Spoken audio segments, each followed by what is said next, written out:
हे सीतेचं चुकलेलं कर्म आहे. जगाच्या मालकाला 14 वर्ष 27 दिवस बिना चपलाचं फिरावं लागलं, हे त्याचं कर्म आहे. त्याचं कर्म आहे.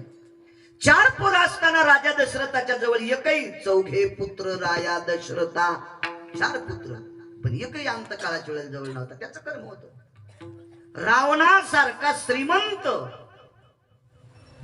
भरत जर सोडून द्याला तर रावणासारखा श्रीमंत जगात कोणी नव्हता.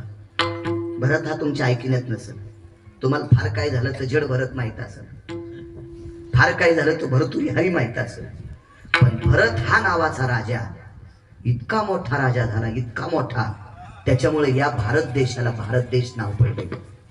कधी कधी हे भिताडासारखे मोबाईल असते तुमचे, चांगलं पाहायला इचकी जण असायचे, रिकाम्या टायमात असं इचकी जण भिताडासारखे येतं. पाऊस आला तर डोक्यावर घेता येते, थंडी आली तर असा फोडिंगचा अंगाला लावता येतोय असा. गजब किती नाना प्रकारचे मोबाईल आहेत. नाही काय आता म्हातार वय असेल तुमच्यासारखं नातवाला सांगायचं इतकं बाबा कारबर आमक पुराण, कार आमक पुराण, हे का नाही? असं किती किती चांगलं आहे. तुम्हाला काही ग्रंथ विकत घ्यायची नाही, पोते विकत घ्यायची गरज नाही, ते गबाळ वजन सांभाळायची गरज नाही ना. आयतं भेटतं तुम्हाला, आयतं बघा ना, बघा त्याच्यावर बघा. एकाही कीर्तन कराने अभंग घेतल्या भजनेला अभंग विचारायची गरज नाही, ते लगेच पाहते. तुको भरायचं आहे का नामदेव राहायचं आहे का चोख भरायचं आहे, लगेच पाहते, लगेच पाहते. नाही तर पहिले काय काय तमोक खाणारे भजने अभंग विचारू महाराजाच्या कानात थुकत होते. त्याच्या तोंडात तंबाख वाचल्या मग ते कानात. आता नाही लादा असतो त्यानं भरी नका कान, पण आता त्याला गावानं बनिलेलं असते ना. आपलं काय चलत आहे, आपण नंतर धुवून का कान घेईन त्याच पाकिटात.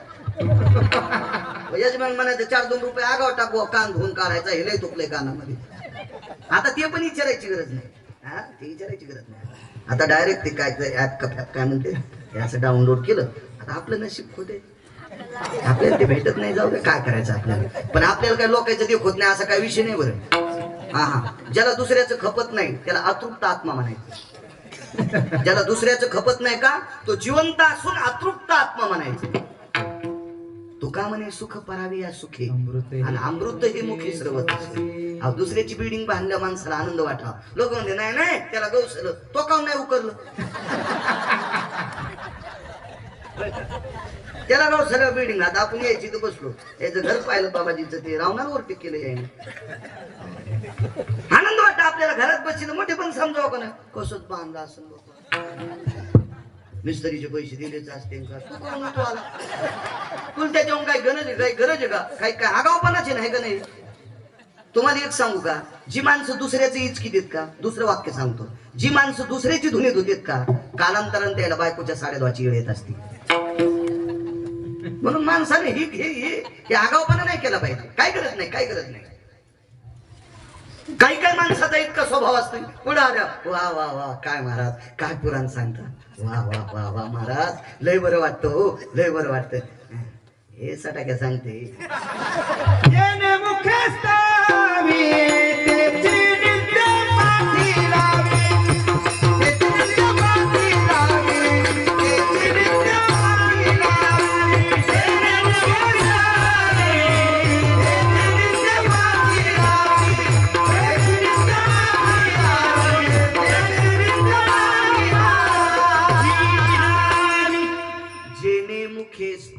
वाक्य नीट ऐका.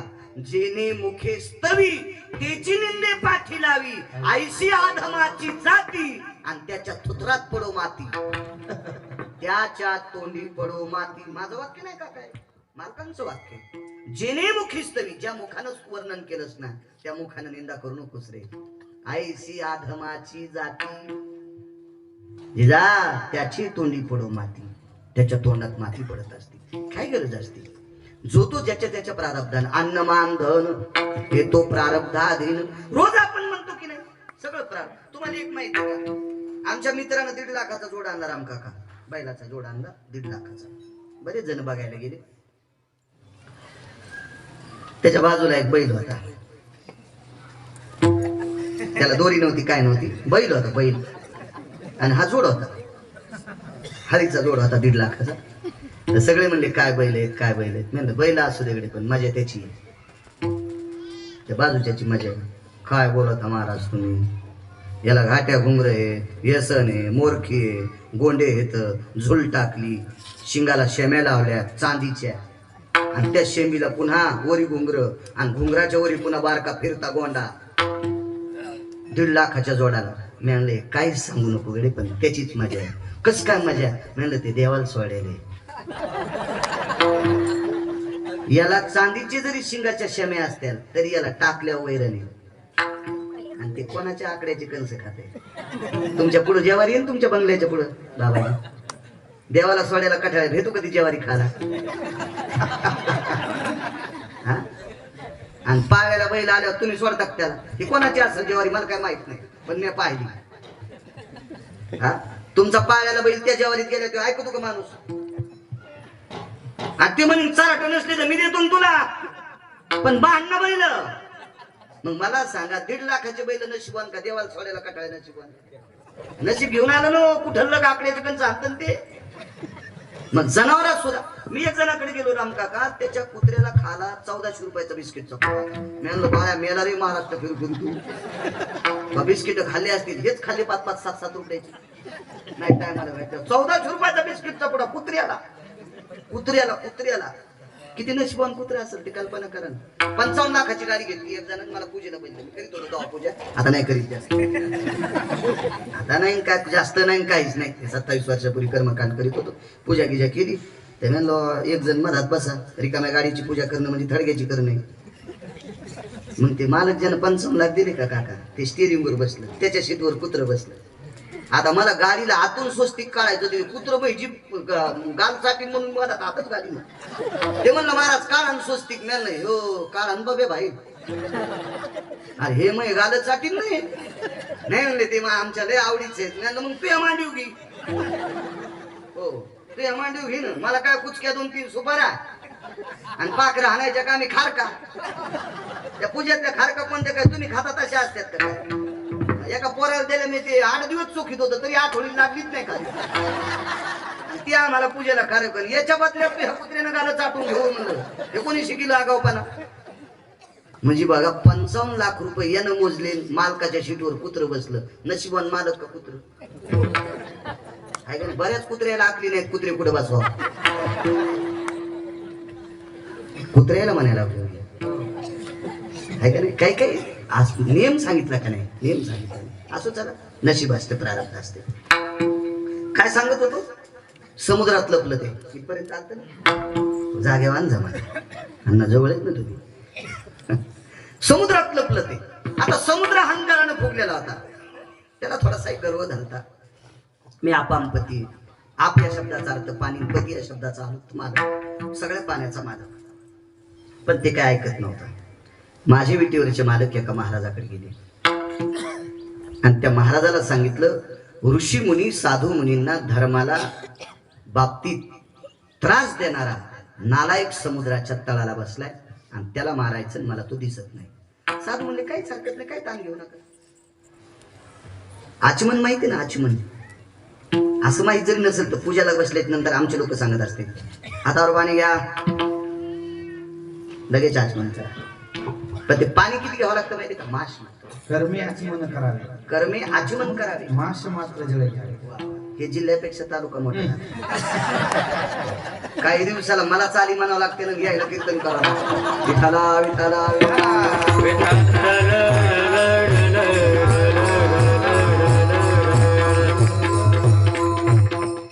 चलत असत. काय सार मोठा गर्विष्ठ होता, त्याला मारलं.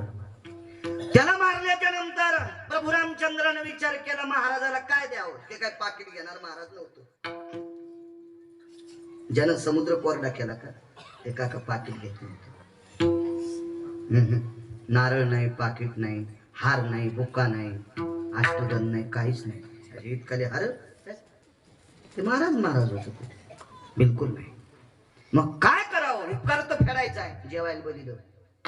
नवल सांगतोय उदाहरण क्रमांक 2. जेवायला बोलिलं. जेवायला मी बोट केल्यावर प्रमाण म्हणा मग. हो, जेवायला बोलिलं. जेवायला बोलल्याच्या नंतर आता जेवायला काय केलं असं विचार करा ना. देवाच्या घरची पंगत येते तर दिल्यावर एकची पक्वान. काय थाट होता जेवायचा. भेंडराच्या सोल्याची आमटी नव्हती, तुरीच्या शेंगाचं खळबट नव्हतं, हे असं काही नव्हतं. काय पदार्थ बाबा ते. आमच्या घरी एके दिवशी मी असंच कीर्तन म्हणून गेलो, गडबड दिसली तिथं श्राद्धाचं कीर्तन. ते म्हणलं चला आता जरा ते, म्हणलं चला. मला काय तसं काय असे नियम गिम आगाव काय नियम नाही करीत मी. सात्विक नियम माळकरी असेल काय असेल तर त्याच्या घरचं खायला आपल्याला काय करेल असं तुमचे काय. आणि ते जरी माळकरी नसेल तर बायका महाराष्ट्रातल्या माळकरी आहेत ना आपल्या, सात्विक बायका आहेत आपल्या. हो. घरी गेलो तर पोळ्याच्या माईल म्हणलं लवकर जेवायला कर बरं. ते म्हणले पोळ्या सकाळच्या म्हणलं कालच्या वाळ्या. असते चलत राहते, फुरसनाच्या नाही नादी लागायचं नाही. तुम्हाला सांगू का, फुरसनाच्या जर लेन नादी लागलं ना तर दांड फुटत असतो. आणि दांड फुटल्या ऊस कोळला एरंडच ओले. 5ची मोटर चालू हो आणि दांडात फुरसन अडकलं. दुसरी कुणात दांड फुटला ना, पाणी वड्यात गेलं ना, एरंड भिजले, ऊस कोळा फट. हो, लेन आधी नाही लागत. मी म्हणलं कालच्या का वाढीनच नाही बाई, पहाटेच्या आहेत सकाळच्या. आता डब्यात ठेवलेल्या आहेत म्हणजे चांगली गोष्ट आहे. भाजी काय करते? 2च मिनिटात भाजी. बाप, तुला काय सिद्धी प्राप्त आहे काय? 2 मिनिटात भाजी. मी इतकी कीर्तन करायला होतं, अजून मला काय मिळ लागन आणि तुला कसं काय इतकी सिद्धी प्राप्त? अहो थांबा हो, मी 2 मिनिटात भाजी करते. तर 2 मिनिटात भाजी केली. हरभऱ्याच्या वाळलेली भाजी अशी चुरगाळली का, चुरगाळली वाळलेली आणि त्याच्यात हा पोळा ना, त्याच्यावर तेलाचा चमचा टाकला, जरशी भुरकी टाकली, ते हालीली खा. मी संकरित गाय करायची. एवढं मोठं नारळ मी आणून टाकलं इथं, काय मग अंगाला बांधायची करी नारळ. संकरित गाईला माणसं मका टाकायला तर तुम्हाला काय पाला टाकायला. आमच्यावर घेतल्या लय खसखस पिकली. तुम्हाला लय तुकाराम महाराजाच्या कुळातल्या बायका भेटल्या का? तुमचे तर चेहरे पाहिल्यावर कळत तुम्हाला किती वरखुंडी हल्लेत तर. हे तुम्हाला रागीन येऊनी म्हणून मी पोरायच्या माईवर घेतले, पण इमानदारीनं तुमचं सांगायला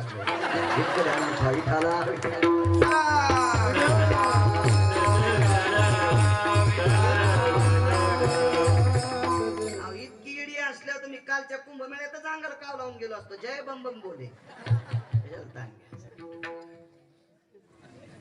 आपला स्वयंपाक सांगा. आपला काय स्वयंपाक असतो? ती घोळाण्याची भाजी आपण नशिबवानेत मराठवाड्यातली म्हणूनच आपल्याला भेटते. मुंबईवाल्याला भेटते का ती भाजी? त्या भाजीत काय सत्व आहे हे चांगल्या डॉक्टरला सांगता येईल. आपण नशिबवाने जुनं खायचं शिका. जुनं खायचं शिका, आजारी कमी पडतात. 20 दिवस शिजलेले आलू फ्रीज मध्ये ठेवलेले बाबाजी. हो. आणि ते आज तळलेला वडा पुन्हा 15 दिवसापासून तेच तळायला. आणि त्याच्या मधात असा पाव कापायचा, मधात खाचा का काय चविष्ट पाव. वा वा वा. 15व्या दिवशी तळलाय. हो.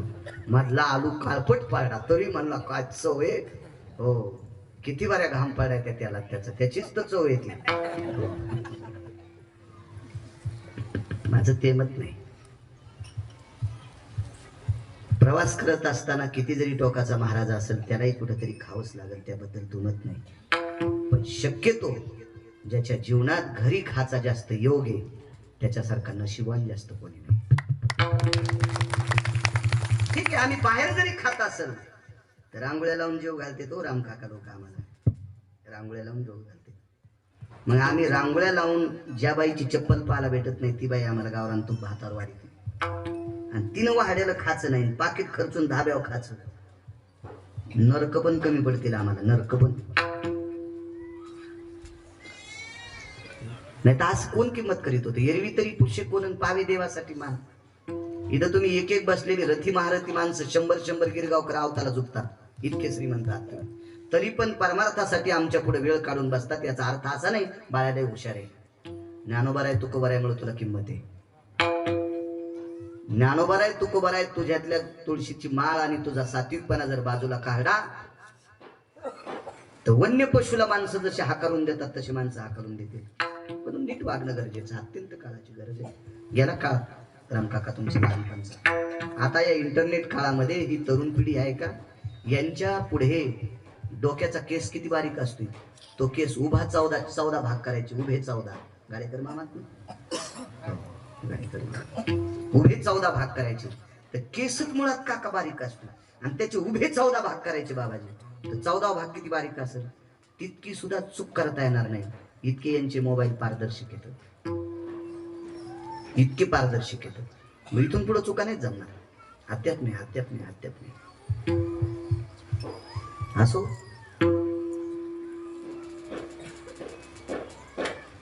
जेवायला बोलिलं महाराजांना, इथपर्यंत जेवायला बोलिलं. पण जेवायला बोलिल्यानंतर जेवढी सोबत होती सगळ्यांना पाणी वाढन, फक्त एकट्यात महाराजाला पाणी नाही वाढ. कौशल्याई साहेब म्हणले, रामचंद्र जी आई साहेब जी. राम जी म्हणत होते हो. जगाचा बाप होता तरी आईला जी म्हणत होता. कारण तितकं मोठं नातं जगात कुठलंच नाही ना. तुम्हाला एक सांगू का, मुलगा ब्रह्मवेत्ता जरी झाला तरी बापाचं पाया पडून घेता येते. मुलगा येती जरी झाला तरी बापाचं पाया पडून घेता येते. पण मुलगा ब्रह्मवेत्ता जरी झाला तर आईचं पाया पडून घेता येत नाही. हे द्वापार युगातल्या अष्टवक्राकडून शिका. अष्टवक्राचं चरित्र वाचा, तुमच्या लक्षात येईल काय आदर आहे आई आणि बाप काय असतो. एवढी मोठी शक्ती. राम जी जी महाराजांना पाणी नाही दिलंस रे. आई, ह्या महाराजानं एका आचमन शब्द नाही कळायचा, एका घोटात एक समुद्र पेलाय. नवल सांगायला नवल, एका घोटात एक समुद्र पेलाय. आणि समुद्र आहेत फक्त 7, आणि 7 घोटात काय म्हाताऱ्याची ताण जात नाही. आणि मग आपला अपमान होईल त्याच्यापेक्षा हात जोडू जीव घालतो, पाणी पुढच्या अवतारात पाचतो. आता जीव घालतो आणि पाणी पुढच्या अवतारात पाचतो. विचारलं, राम आरो तुरच हे राम जी पाणी माफ करा. अरे मग जेवायला कशाला बोलिलं. ऐका ना गुरुदेव, ऐका ना. एवढा तुम्ही आमच्यावर उपकार केलाय, मला असं वाटतं तुम्ही आमच्या घरी 2 घास उष्टावे, आमच्याकडे 2 घास जेवावे. अरे पाणी लागेल ना त्याला, एवढी पदार्थ केली आणि पाणी देत नाही. साध्या घुगऱ्या केल्या असत्या तरी जमलं असतं, पण पाणी दे ना. ऐका मालक, या अवतारात पोटभर जीव घालतो आणि पुढच्या अवतारात पाणी पाजतो. लक्षात ठेव बरं का रामचंद्र. तू शब्द मला वापरायलास, मला म्हणजे या शब्दाचा अर्थ महाराजाचं नाव होतं मुनिश्री अगस्ती. एका घोटात समुद्र पेरतात, एका घोटात जीव घातलं, काम संपलं. 7वा अवतार संपला, द्वापार युग सुरू झालं. द्वापार युगामध्ये नंदराजाच्या घरी भगवान कृष्ण परमात्मा असताना दरवर्षी इंद्राची पूजा करीत होते. भगवंतानं सांगितलं मागच्या अवताराचं कर्ज उतरायचं होतं, नवलाचं काम किती मोठं आहे. आणि त्या वर्षी सगळ्या गवळ्यांना सांगितलं, इंद्र पाऊस पाडितो, तू सगळ्याला पाडितो काय, त्याची काही जहागिरी नाही काय नाही. पंढरपुरातला मालक सांगतोय, काशीतला मालक सांगतोय म्हणून ते पाऊस पाडतोय. ते काय आपल्या एकट्यासाठी पाडत नाही, पण त्यानं पाडलेल्या पावसावर गवत निघतंय, पण गवत पर्वतावर निघतंय. म्हणून गोवर्धनाची पूजा करा. त्याची काय पूजा करायची. लहानसं लेकरू होतं कृष्ण दिसायला, कारण नाविन्य पूर्ण होतं. काय त्याच्याकडे बघितल्याबरोबर गवळणी त्या तोंडा भुललिया, सगळी माणसं त्याच्याकडे बघून भुलून जायची. असा तो जगाचा बाप होता. पाहलिया वेध लावी, पाहिल्याबरोबर वेध लागत होते, इतका मोठा तो जगाचा बाप होता. आणि मग सांगितलं, अरे चिमुकलं लेकरू सांगते, चला इंद्राची पूजा बंद करा आणि गोवर्धन पर्वताची पूजा करा. गोवर्धन पर्वताची पूजा केल्याच्या नंतर इंद्राचे सेवक आले. पाहत सांगितलं, मालक तुमचा अपमान केला गवळ्यांनी, गोकुळातल्या गवळ्यांनी तुमचा अपमान केला. तुमची पूजा न करता डोंगराची पूजा करायला, पर्वताची पूजा करायला. इंद्र आता इंद्रच होता. इंद्राच्या गाडीला 222 दिवे होते बाबाजी. आपल्या मंत्र्याला 1 दिवा असतो, सरपंच एकच असतो का मंत्र्याच्या गाडीला. आता ते पण बंद केला, आगाऊच काम झालं. इंद्राच्या ऐरावत नावाच्या हत्तीला 222 दिवे, म्हणजे 222 मंत्रीपद एकट्याकडे होते. एवढा मोठा माणूस काय असेल त्याचा तो विचार करा. राग आला, ए सावळ्या, ए सावळ्या, ए खजिन्या, बस नाही शांती, बस. प्रमाथी नावाचा वरून पाचारला, प्रमाथी नावाचा वरून पाचारला. प्रत्येक वरुणाला काम वेगळं आहे. आपल्याकडे टीव्हीवर बातम्या सांगल्या जातात. आता काय कुठे केरळ आले म्हणत होते, नाही सुरुवातीचा पाऊस मान्सून आता केरळला दाखल झालेला आहे. हो, कालांतराने तो महाराष्ट्राच्या बॉर्डरवर येणार आहे. हो, जसा वरून याचा चुलताच होता, म्हणजे याला निरोप करूनच यायला. असं हवामान खात्याचे अंदाजे असतात, गोड असतात, मस्त छान. ते लोक तज्ज्ञ असतात, त्यांच्याकडे मशीन वगैरे मोठमोठाले असतात, कोट्यवधी रुपयाचे मशीन असतात, ते सगळं सांगते वातावरण हे ते सगळं. आता त्यावेळेला या हवामान खात्यातले लोक नव्हते, मग आपल्या लोकांचा विश्वास ग्रंथावर होता. मग ग्रंथ लिहिणारी माणसं लय मोठे विद्वान होते, पाऊस ते सांगत होते. पर्जन्य पडेल अर्ध घटिका, आईसे जाणती पिपिलिका, अंडे काढून देखाने का ठिकाणी नेतसे. पावसाचं लक्षण. पिपिलिका म्हणजे मुंगी. मुंग्या जर बिळाच्या बाहेर निघल्या, अर्ध घटिकेत पाऊस येणार आहे. आईसे जाणती पिपिलिका, अंडे काढून देखा आणि का ठिकाणी नेतसे. पांढरे पांढरे काका अंडे असते, आणि हे अंड्याचं बचाव कार्य करत असताना ती मुंगी सरपंच बाहेर चालली की असं समजायचं 1.5 दिवसात, 2 दिवसात, 2.5 दिवसात संध्याकाळपर्यंत पावसाची लक्षणे. काय पुराणातले लोक गाडे अभ्यासक असतील, काय डोकं असेल हो त्यांचं पुराणाचं, काय डोकं असेल. बापू याच्या पुढची ओळी होती, पण ती ओळी माणसाच्या मनोगतासाठी ओळी होती. पाय लिहिण्याची ताकद. मानवाची या मूत्राधारे वाहती पिपिलिका निर्धारे, परी मनोगता व्यवहार न कळे तिची. याच्यातले 2 तुकडे सोडून दिले. मनुष्याने लघुशंका केल्याच्या नंतर हजारो मुंग्या वाहून जात्या, पण ती निसर्गाचा भाव सांगते, निसर्गाची व्याप्ती सांगते काका. पण माणसाचं मन कळत नाही. तिला सांगायचं माणूस हलकट आहे काय काय गुन्ह्याने. फार सुंदर शोय आल्या त्याच्यात. पण ग्रंथ वाची जाण, चांगले चांगले वाची जा ग्रंथ, लक्षात येईल तुमच्या. असो. अकाले वर्षतम मेघम, प्रमाथी नावाच्या वरुणानं पाऊस पाडला. हत्तीच्या सोंडेसारखा पाऊस. शिळा वर्षल्या धारी, थार थार थार थार पाऊस सुरू झाला. सगळ्या गवळ्यानं सांगितलं कृष्णा वाचत नाहीत, काळजी करू नका, लावा काठ्या. येणे गिरी गोवर्धन उचलेला, गोवर्धन उचलला. रक्षिले गोकुळ नखी धरिला गिरी, निर्भय लोकपाळ अवतरले हारी. जय देवा कृष्ण नाथा, राई रुक्मिणी कांता, आरती ओवाळीन तुम्हा देवकी सुता. रक्षिले गोकुळ नखी धरिला गिरी. पाऊस किती दिवस पडला माहिती आहे? 7 दिवस 7 रात्र. 8व्या दिवशी म्हाताऱ्यानं सांगितलं, म्हातारं बोलून घेतलं होतं पाणी प्यायला. 14 समुद्र इतकं पाणी वाहत होतं. आळ केलं सापाचं पाणी, एका जागेवर घेतलं, 14 समुद्र इतकं पाणी. 7व्या अवतारात जेव घातलं, सांगितलं बाबाजी या पाणी प्यायचंय. आणि मग अगस्तीनं तोंड लावलं.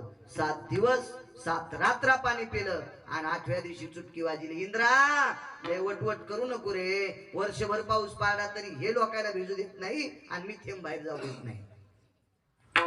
तो इंद्र कामधेनू नावाची गाय घेऊन आला, तिचं दूध काढलं, भगवंताला अभिषेक केला. तिथून पुढे देवाला नाव पडलं गोविंद. मग देवाला गोविंद नाव पडलं. एकदा ब्रह्मदेवाच्या बाबतीत पण असं झालं, त्यांनी अभिषेक केला म्हणून गोविंद नाव पडलं. दृष्टांत संपला. 7व्या अवतारात पाणी पाजण्याची सुद्धा क्षमता नाही, पाणी पाजण्याचा सुद्धा अधिकार नाही. आणि 8व्या अवतारात 14 समुद्रा इतकं पाणी पाजलंय. 7 दिवस 7 रात्र.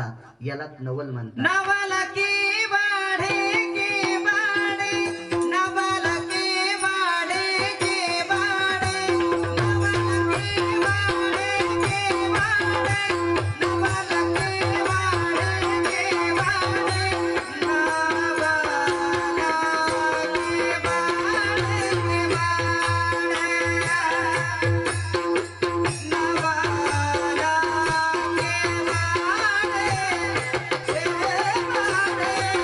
वाढे.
काका 10-5 मिनिटं उशिरा सुरू झालं म्हणून एक नवल सांगतो आणि पूर्ण हो.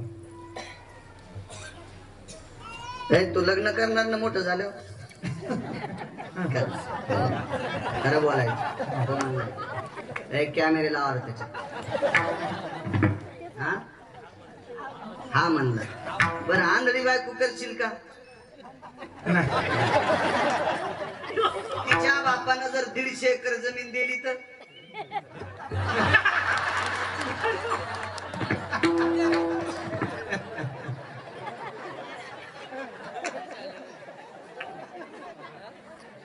दादा महाराज मी शिकिलं का त्याला तुम्ही साक्षीला आहेत का नाही ते म्हणलं मी आंधळी करणार नाही आणि बापान 150 एकर जमीन दिली तर सरपंच ते हो म्हणले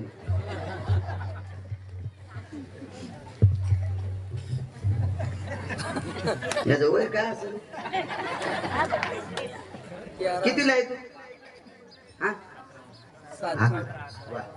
11 वर्ष 10-12 वर्ष मग याला देवानं इतका बुद्ध्यांक टाकला नवलच म्हणावं लागल नाही नाही हे नवलाचा बाप हे मस्त नवल नाही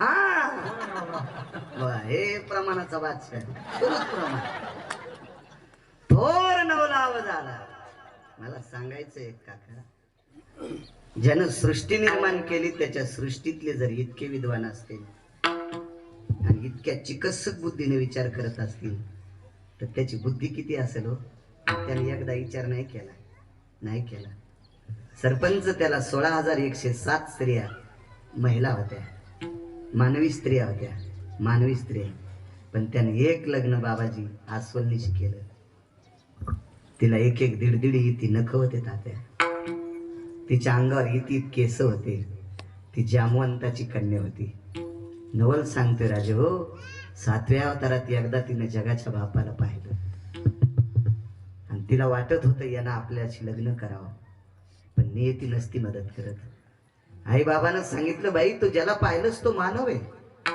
आपण पशु आहे तो आपल्याशी कसं लग्न करील इतकुशा लेकराला जर हा भाव कळायला तर ते येडा होता का तो कसं करील लग्न तो करणार नाही तिनं सांगितलं मला एक पुरावा आहे वरिले सावळे बरोबर मला त्यानं जरी नाही वरलं तर मी त्याला मनानं वरलंय भाई तो आम्हाला बघ ना माय नाही बघणार ग बाबा नाही बघणार तुमच्याकडे मी एकदा त्याला पाहलंय आता त्याच्यानंतर जर तो दिसला तरच त्याला पाहायचं अन्यथा मरून जायचं पण कोणाला नाही पाहायचं आणि शेवटी ती मेली हो पेटवली नदीत टाकून दिली कालांतरानं जामवंताची कन्या म्हणून जन्माला आली आणि मागच्या पुण्याईचं बळ होतं तिचं पुण्य इतकं बळ होतं ब्रह्मांडाचा धनी तो संती केला ऋणी जगाच्या मालकावर तिचं कर्ज होतं आणि या कर्जाच्या बदल्यात त्याला पाणी ग्रहण करावं लागलं तदेव लग्नं सुदिनं तदेव ताराबलम चंद्रबलम तदेव विद्याबलम दैव बलम तदेव लाभस्ते श्याम जयस्ते श्याम कुधस्ते श्याम पराजय हा लग्न करावं लागलं लग्न करावं लागलं मग मला सांगा लक्ष्मी सारखी पत्नी होती लक्ष्मी तुम्हाला आणि मला किती श्रीमंत करायचंय ही जिच्या हातात येतील लक्ष्मी म्हणतात याच्या पलीकडे सांग का माझ्या माईंनो तुम्हाला पप्याच्या बापाने किती दागिने घेऊन पण त्याला काम पडलं की ते बँकेत टाकीतच आहे का नाही येत का टाकावंच लागते विलाज नाही सोनाराची तरी ठेवावं लागते एखाद्या व्यापाऱ्याकडे तरी टाकावं लागते मग हे अंगावर ठेवायचे का बँकेत ठेवायचे हे जिच्या हातात येतील लक्ष्मी म्हणतात आणि ही लक्ष्मी त्याची पत्नी होती बरं एक जास्त बायकाचे नाव सांगत नाही बाबाजी अजून एक पत्नी होती सत्यभामा ही सत्यभामा नावाची पत्नी इतकी श्रीमंत होती तिनं बापाची इथून एक मणी आणला होता तो मणी 21 क्विंटल 78 किलो 44 तोळे सोनं रोजचं देत होता 22 क्विंटल सोनं देत होता रोजचं किती श्रीमंत बायको होती ती अहो साध्या शेवया माहेरातून आणल्या तर नवऱ्याचा पिना पाडी त्यात गुढी पाडवा मारुतीत दर्शनाला गेलो आमच्या घरी असंच जरासा राडा झाला 4-2 लेकरं गिकरं ते पाहुण्याचे आल्यामुळं मग ते आंघोळी त्याच्यात टाइम गेला म्हणजे आपल्याला सकाळचं कीर्तन नाही काही नाश्ता करत नाही चला कडे आंघोळ करून पटकन दर्शनाला गेलं की आपल्याला कोणी बी नाश्त्याला ये म्हणते हो. आणि मला जेवायचं असलं मी अलीकडे गल्लीत जात असतो कारण त्या गल्लीत गाईन म्हशी जास्त येतात मग अलीकडच्या गल्लीत गेलो महाराज आज कस काय ऐकून नाही गडबडीत निघायचं आणि मला माहित होतं कोणाच्या चुलीतून कसा वास आलाय काय आला मग तिथून मी जरा दमानं पावलं टाकलं त्याने मला पाहिलं महाराज या नाश्त्याला म्हणलं बरं बघू हे नाही नाही राहू द्या नाही या ना बरं नाही दर्शन घेतो जेवायचंच होतं आलो तर मग शेवायचा भात होता भजे होते तूप होतं दूध होतं शेवायच्या भाताला दूध असलं तर खावा नाही तर चिखल खावा पण भात नाही खावा हे तुमच्याकडून लक्षात येणार आम्ही रोज 2 गावचं खातो त्याच्यामुळे ते माहित असतं तुम्हाला काय मग ते जेवलं तर आता फुकट खायचं म्हणलं काका वर्णन करावं लागतं काय शेवाय तो काय किती बारीक शेवाय किती नाजूक येतात जिभेवर टाकल्याबरोबर आत जातात आणि कोणत्या शेवाय चावायची गरज नसते आतच जातात हा त्याला का कुटायची गरज आहे का कापायची गरज आहे टाकल्या की मजेत जात असतात कुठून शेवाय शेवायच असतात तर मी म्हणलं ताई कायच काकू तुमच्या शेवाया आता बाई महाराज शेवाया माझ्या माईन दिल्यात हो माझ्या माईन शेवाया दिल्यात यायच्या माईला येतात का अरे म्हणलं अवघड काम झालं पण तिला माहीतच नव्हतं बाळा किती रगिले म्हणून तिला काय माहित होतं नाश्ता गिष्टा केला तोंडावर हात फिरिला तुमचा हात फिरिला म्हणलं जीजी एक बोलू का त्या माईनं फक्त बोटुळेच दिले म्हणजे शेवाया बोटुळे लांबटे एकच नाही बोटुळेच दिले तर इतकी छाती फुगून सांगायली याच्या माईनं तुला हेव द्यालाय मरेपर्यंत सांभाळण्यासाठी याला जर याच्या माईला चोंबाळ हा नवऱ्याच्या माईला जरसा जीव लावला पाहिजे नाही तर झोपीत भितडा अंगावर पडेल एखाद्याची झोपीत घरात सगळं ठोकून द्यावं लागल हा नवऱ्याच्या माईला जीव लावला पाहिजे सासाला खुश झाले ना काका तुमचे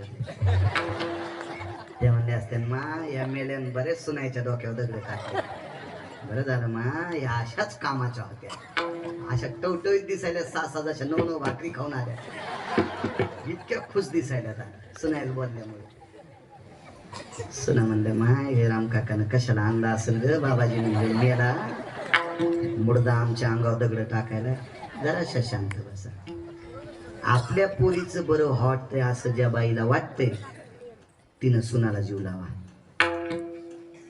कारण तुमची पोरगी तरी कोणाच्या तरी सासूच्या हाताखाली आहे ना आता सुनाई खुश झाल्या प्रपंचात चांगलं वागणं माझ्या माईनं सगळ्यात मोठं परमार्थ सगळ्यात मोठं परमार्थ घरात चांगलं न वागलं की महाभारत घडत असते कधी बी लक्षात ठेवा काय अर्थ नाही त्या गोष्टीला चांगलं वागलं काय सांगू लागलो शेवाय नवल मणी आणला मणी श्रीमंतक नावाचा मणी आणला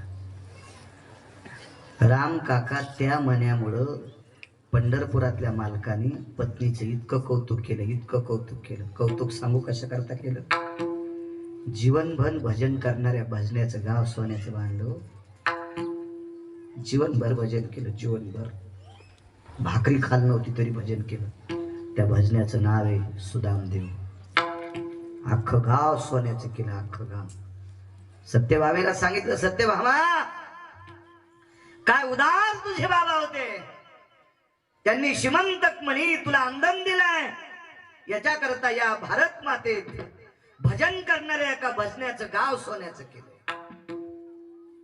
याच्या पलीकडे सांगू कौरवांनी पांडवांची फजिती केली हे पांडव श्रीमंत करण्यासाठी 2.5 ते 3.5 वर्ष मणी सुभद्रेच्या घरी द्याला आणि पांडव श्रीमंत केले बहिणीचं घर सुद्धा मोठं केलं याच्या पुढचं एक वाक्य सांगू असे खूप प्रकार आहेत पण एकच सांगतो सगळ्या गोळ्या घेतल्यावर रिॲक्शन येत असते एकच गोळी देतो पंढरपुरातल्या मालकानं हा मणी घेऊन काशीला पाठवलं आज अक्रूर घाट म्हणून प्रसिद्ध आहे अक्रूर घाटावर अक्रूरेश्वर लिंगाची स्थापना केली पुष्करणी तीर्थाचा जीर्णोद्धार मणिकर्णिका तीर्थ नाव शिवशर्मा नावाच्या राजाने वर्णन केलं. 45 वर्ष अन्न सत्र काशीत. हे देवाला कोणामुळे घड माहितीये?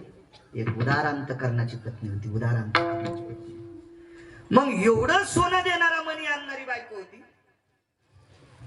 लक्ष्मी सारखी पत्नी होती. बरं, लक्ष्मी पत्नी म्हणून कधीच राहिली नाही. लक्ष्मीनं सतत जीवनात भगवंताची दासी जमली. ज्या दिवशी अभिमान सोडा का त्या दिवसपासून लक्ष्मी पायाची अभिमान सांडोनी पांडव. पाय धुवावयाच्या दैवा पात्र झाली. मनातला सगळा अभिमान फेकून दिला आणि कायमस्वरूपी भगवंताच्या पायाचं दास्य तो स्वीकारला. अशी बायको असताना एका आस्वल्लीशी लग्न करावं यालाच नवल म्हणतात. नवल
स्वतःच्या लग्नातलं नवल इतकं गोड केलं. नवरी शिशुपाळाला दिली, यानं हरण केली. लग्ना करता समुद्राला बोलवलं. 7 समुद्र लक्ष्मीचं ऐकून बोलवलं. बसायला टाकायला जागा नाही, करावं काय? अंगावरचा रोम काढ आणि त्याच्यात समुद्र बसिले. नवल केवढे केवढे. बहिणीच्या लग्नातलं नवल 2 मिनिटात पूर्ण विराम. 10 मिनिटात एक चरित्र सांगायचं. रामकृष्ण हरी. सुभद्रेचं लग्न दुर्योधनाशी सोयरीक झाली. नवल किती गोड होतं बघा. दुर्योधनासोबत सोयरीक झाल्यावर पत्रिका लिहून बलराम दादानं आणली. दादाची पत्रिका वाचल्याबरोबर पत्रिकाची चुरगाळी रामकाकान समुद्रात टाकून दिली आणि डोळे झाकून रडत होता. डोळे झाकून यमुनेच्या तीरावर रडत होता. यमुनेने विचारलं, जगदानंद कंद जगतपते रुदंती को भवा, आपण कशा करता रडता? यमुने, दादानं फार मोठी चूक केली. माझी बहीण दुर्योधनाला दिली. मग काय झालं? दुर्योधनाचे वडील राजे. मग राजाच्या पोराला पोरगी दिली ना, काय नवले? भगवान सांगतात, यमुने, जो आता ज्या नवरदेवाचा बाप राजा आहे त्या राजाने मागच्या 14व्या जन्मात पाप केलं, याच्याकरता तो अंध जन्माला आलाय आणि या जन्मात त्याचे 100ला 100 पोरं मारणार आहेत. त्याच्यापैकी दुर्योधन पर मारणार. माझ्या बहिणीला भुक्का लागणार आहे ग. तिच्या कपाळावरचं कुंकू पुसले जाणार आहे. दादानं काम चूक केलंय. मग मोडानं सोयरी. दुःख 2 आहेत का? एक दुःख आहे सोयरीक जर मोडली तर दुर्योधन काही साधा नव्हता. त्याच्या मागचे लोक काही साधे नव्हते. अडचण ती एक होती. आणि सोयरीक जर मोडली तर वचन खोटं होऊ लागलं. पाळीन मी आज्ञा तुझी बारे, आता तू वडील सर्वज्ञ पाळीन मी आज्ञा तुझी बारे. नावासारखा माणूसकडे ब्रह्मानंद गोड आहेस गोड. तुझ्यावाली साऊंड सिस्टीम सगळ्या महाराजाला भेट जाव रे वागा.